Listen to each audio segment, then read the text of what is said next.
everybody, and welcome to another book review video. I am going over Guardians of GaHoole book 6, The Burning.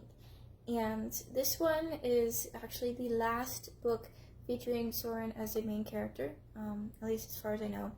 And after that, it'll be a different main character, so I am breaking it up from here and we'll continue on later on. But this book is like the ultimate battle and everything.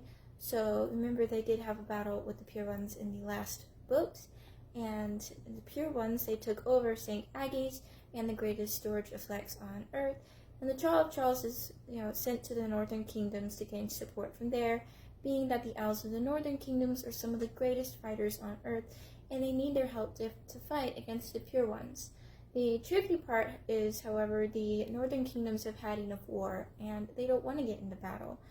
So there's this this kind of conflicting thoughts about whether or not they should help them. And as a result, they delay their decision. Gylfi, on the way back to the tree, gets captured by pirate owls, and the Guardians must train and gain help from their former enemies, those expelled by St. Aggie's troops, so that they can fight together against the Pure Ones. So they must rely on old St. Aggie's troops, their enemies, to help against the Pure Ones, especially since the Northern Kingdoms don't want to help. And Gylfi, she does escape the pirates with the help of another bird, and I don't remember her name. And they actually do eventually convince the Northern Kingdoms to help, but it's like at the very last moment. They're always coming at the very last moment. They never come on time. And in the end, the Guardians do attack the Pure Ones in a surprise attack, and the Northern Kingdoms do come in at the last moment, convinced by Gylfi to help, and together they do win the war with quite a bit casualties. Twilight killed Metalbeak, who was Clud, Soren's brother, and the Pure Ones were scattered.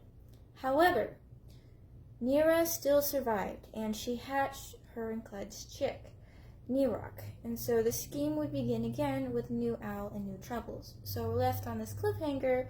Okay, who's Nerock? Is he going to follow in his mother and father's ways, or is he going to become good?